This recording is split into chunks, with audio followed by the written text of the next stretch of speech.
রাষ্ট্রপতি নির্বাচনে এটা আমরা বলেছি যে এই নির্বাচনটা যে একটা অপ্রয়োজনীয়, একটা অকার্যকর নির্বাচন, এটাই কিন্তু আসলে জনগণের সামনে অনেক বেশি প্রতীয়মান হয়েছে। আপনারা সরকারকে সবসময় সহযোগিতার কথা বলছেন, সরকারকে বিরোধী দলের কথা শুনছে কিনা? কারণ আমরা দেখলাম সংবিধানের 70 অনুচ্ছেদ মেনে নিয়ে আপনারা রাষ্ট্রপতি নির্বাচনে গেলেন। ওই দিন স্বরাষ্ট্রমন্ত্রী বললেন আপনারা যে 2টা শপথ নিয়েছিলেন, একটা শপথ অলরেডি আপনারা ভঙ্গ করেছেন, এটার আর কোনো ইয়ে নেই।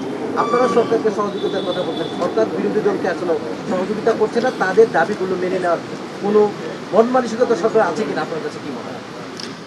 দেখেন, সরকারের এই দাবিগুলো বিরোধী দলের কাছে ছিল না, ছিল জনগণের কাছে।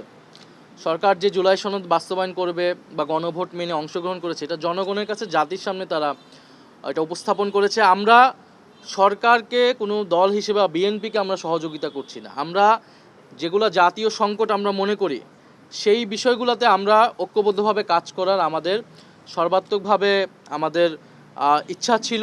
সেই জায়গা থেকে আমরা এটা বলেছি যে দেশের সংকটে, জাতীয় সংকটে আমরা সরকার দেখব না, আমরা সকল দল ঐক্যবদ্ধভাবে কাজ করব।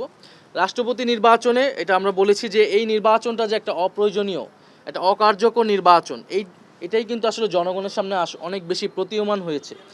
এই জন্য আমরা এটাতে অংশগ্রহণের মাধ্যমে জনগণের সামনে এটা তুলে ধরেছি যে আপনি যদি 70 অনুচ্ছেদ সংশোধন না করেন, আপনি যদি গোপন ব্যালটে ভোটের ব্যবস্থা না করেন, তাহলে এই রাষ্ট্রপতি নির্বাচন আসলে একটা প্রহসনের মতো। ফলে আমরা মনে করি যে এটা জনগণের সামনে এটা স্পষ্ট হয়েছে। এবং স্বরাষ্ট্রমন্ত্রী যেটা বলেছেন, এটা আসলে উনি গণভোটের যে গণরায় এবং যে গণভোট যে আদেশ, সে আদেশের বিরুদ্ধে উনি কথা বলছেন, যে আদেশ অনুসারে আসলে জাতীয় নির্বাচন হয়েছে। এবং আমরা 2টি শপথ নিয়েছি, আমরা মনে করি 2টি শপথই বহাল আছে।